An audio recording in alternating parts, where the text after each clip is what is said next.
Hello, fellow gladiators. What a year we are having, am I right? I really hope it's just me.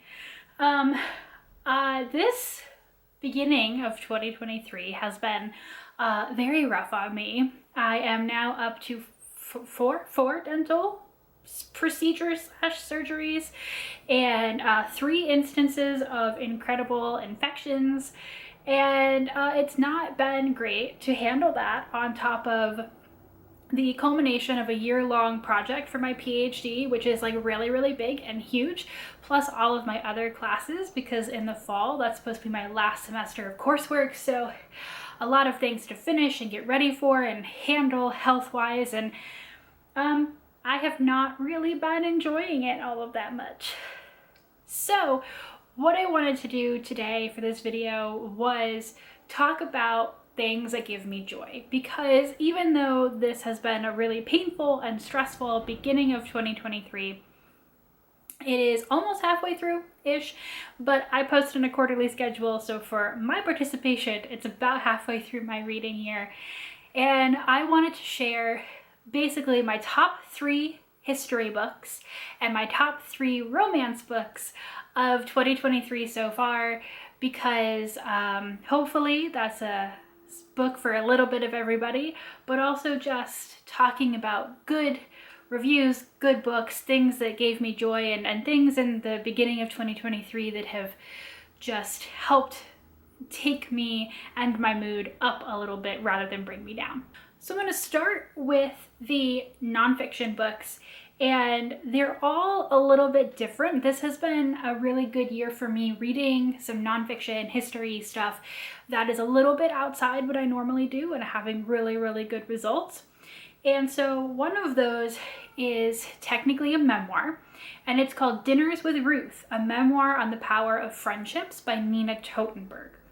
Now, the Ruth in question here is Ruth Bader Ginsburg. Nina Totenberg, if you don't know who she is a founding mother of NPR, and she's very frequently heard on National Public Radio. And she was personal friends with Ruth Bader Ginsburg. Now, the reason that this is one of my favorite books of this year so far is not necessarily because of the Ruth Bader Ginsburg content in here. That's really great, but the title is a little bit misleading. This really is more focused on the subtitle, which is a memoir on the power of friendships, as Nina Totenberg explains the friends that have really helped her through some really difficult periods of her life, where she also was really in a front row seat to a bunch of different moments of history. So yes, Ruth Bader Ginsburg shows up, they have a wonderful friendship, she's quite funny, but this is really a book for those of us, like me, who are frequent listeners of NPR, in particular the NPR Politics podcast, and love listening to Nina Totenberg and hearing about her life and her struggles, and just really being uplifted, even through stories that are quite sad, of this power of friendship. It made me laugh, it made me cry. It was just a really good book about goodness and humanity, and I really needed that. So to a completely different side of things, I also really unexpectedly loved Bad Blood: Secrets and Lies in a Silicon Valley Startup by John Carreyrou.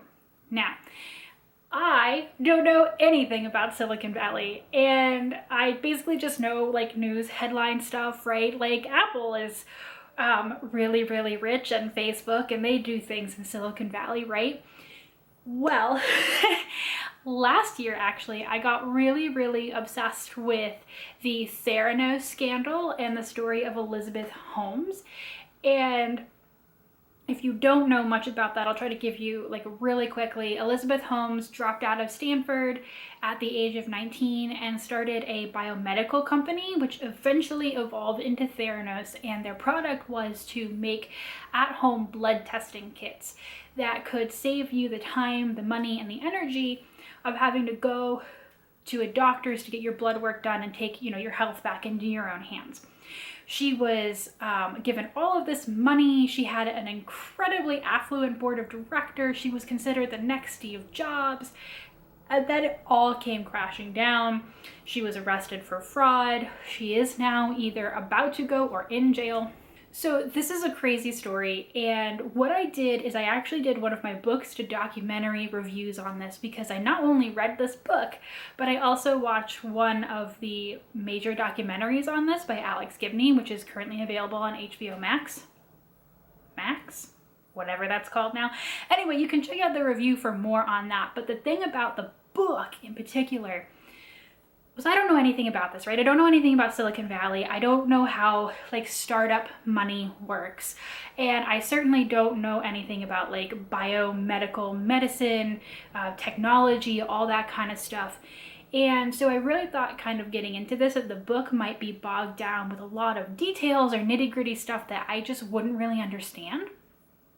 And Carey Rue has written this incredible book where he makes all of this stuff really understandable for a layperson while also propelling the story forward through like intimate character profiles of the people involved. So even though it has like, I feel like I learned so much about like the biomedical tech business, but I also really came to feel for the people involved that weren't Elizabeth Holmes, who were affected by this story and helped to whistleblow and eventually uncover all of this fraud. So I almost couldn't stop listening to the audiobook. I was just so engaged and so involved, and I really love when an audiobook like that just captures your attention and the narrator just won't let you go.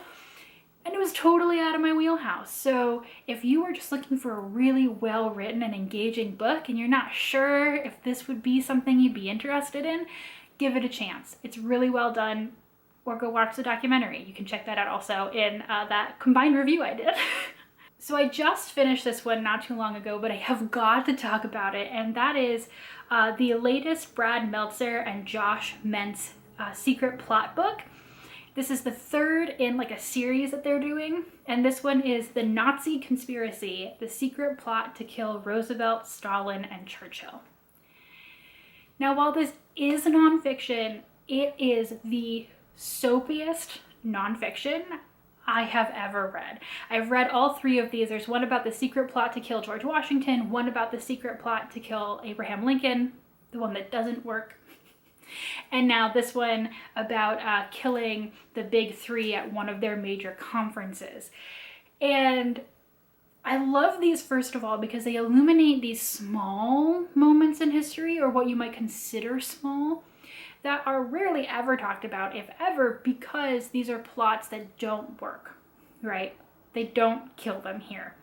And it illuminates these characters and these people that actually, they have ripple effects. And you learn from the small moment what those ripple effects were and how they affect larger events that you do know about, but maybe don't understand some of the connective tissue.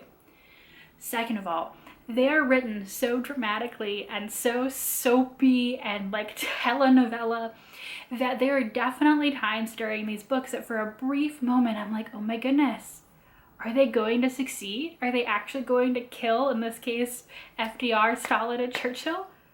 And of course they're not, but you get so wrapped up in the narrative and what's going on that you just believe it a little bit because you feel that tension building even though you technically know what happens. I really liked the first book in the series. I thought the George Washington one was really well done. The Abraham Lincoln one was really, really good, but the ending went on too long. It kind of waffled and lost my interest. And I was a little worried that with this one, the same thing was going to happen. But actually, the ending, it seems like the story kind of ends and you're like, why is so much of this book left? But then it goes on to talk about how and why and the like murkiness of this story that they've tried to retell and how it connects to events that are even happening very, very recently. So I really liked that. I thought that was a really good addition to this story, and it definitely made it probably equal to or maybe even better than the George Washington book. So I waited a really long time for that library hold to come through, but I love these. They're like my secret guilty pleasure. So moving on to my top 3 romance novels of this year, I will start with Do I Know You by Emily Wibberley and Austin Sigmund Broca. Now, I believe from what I've read that this is actually a husband and wife team that writes romance novels together. They have other books. I believe they've also come out with a YA novel. This is my first foray into their stories, and I really, really loved it. I'm a huge fan of the second chance romance trope, and in this one, it had a twist. So in this, there's a couple, they've already been married for several years, but the light has just gone out of their marriage. They have ceased being able to communicate with each other, and they're really, really struggling. But they're, one of their sets of parents buys them this anniversary trip to an all-inclusive resort, and they have to go because otherwise they have to admit to people, right, that their marriage is failing, and they don't want to do that. And the first night that they're there, accidentally, they end up A, getting different rooms, and B, when they go to meet for dinner, they pretend not to know each other. And it's an accident at first, but then they decide, hey, what if we just keep doing this and see if we can reinvigorate the spark in our marriage? And there are great side characters that are really funny, and a wonderful story about finding your way back to love. It was just really good. I really enjoyed it, and it was a little bit different than some of the other second chance romances that I read, which are often people who dated, maybe they were engaged, they broke up, they haven't seen each other for years. Like, these were people like actively just slipping away from each other and then finding their way back. And it was just really good. I really enjoyed it. If you want to hear more of my thoughts about this book, I did do a full review on my channel, and I will have that link below, and you can just listen to me goo about it a little bit more. So the second book that I'm going to talk about is Just My Type by Falon Ballard. I reviewed Falon Ballard's debut novel last year, and it was also a 5-star read for me. And this book then had a lot of hype behind it because I was really excited for it. But it is really hard for an author to follow an incredible book with another incredible book, right? It doesn't always happen, or your expectations are so high that it can't humanly meet them, right? Well, Just My Type was fantastic. It is also a second chance romance. You may see a trend with me about Lana and Seth. Lana and Seth were together in high school, and then when Lana went off to college and Seth couldn't follow her, they broke up. There was a lot of miscommunication, a lot of hurt feelings, and now Lana is writing a column for a lifestyle magazine / blog situation, and all of a sudden she comes into work one day after being very rudely broken up with by her current partner, and finds out that Seth, who is also a writer, is coming to write for the same magazine. And when the editor of this magazine realizes that there are like sparks and anger that are flying around, she pits them against each other for a permanent, better job at a larger newspaper. And they both basically have to do dating challenges. And for Seth, he has to try to put aside his playboy ways that he's very famous for and try to enter a monogamous, stable relationship. And for Lana, who has tended to stay in mediocre relationships to like stay, in a monogamous long-term relationship, her challenge is to go out and be free and, fancy free and footloose, or whatever that is. And they set the challenges for each other. But of course, this gets very awkward because they still have feelings, and I love me a good workplace rivalry romance, and the second chance element was really good. It was just very cute and wonderful, and Falon Ballard just hit it out of the park again for me, which was great. So I'm very excited to see whatever else is written by Falon Ballard ever in the rest of my life. And you can check out my full review of that for more if you're interested. And finally, we also have Happy Place by Emily Henry. Once again, Emily Henry, my first read ever of hers was last year when I read Book Lovers. I know she's famous for some other books as well. I haven't read them, but Book Lovers was incredible. It was so cutesy and adorable, and I loved it. And Happy Place seemed to have a very different vibe than that one. That one was a little bit more like enemies to lovers cutesy, whereas Happy Place is a second chance romance between Harriet and Wynne. Harriet and Wynne are part of a larger friend group, and they were engaged. They're not anymore. But the thing is that their friend group doesn't know it. So when they all go on vacation to this annual trip to Maine that they go on, they are planning on telling everybody, but circumstances get wonky and they end up having to pretend that they're still engaged to keep their friends happy and enjoy this vacation all together. It is way more emotional and emotionally charged than Book Lovers, I think, but I loved it. It made me laugh. It made me, tear up. It was really good, and I really, really loved it. It had some back and forth chapters, so you got to see like what the whole friend group was like and how Harriet and Wynne came to be. And sometimes that's a little bit overkill in a romance novel, but it really worked here. So again, I really loved Book Lovers and I really loved Happy Place. The reasons are a little bit different, but I'm just amazed that Emily Henry has written both of these books with these little bit of different tones to them, and they've still been really amazing. So I think I read Happy Place in like one sitting. I just couldn't put it down.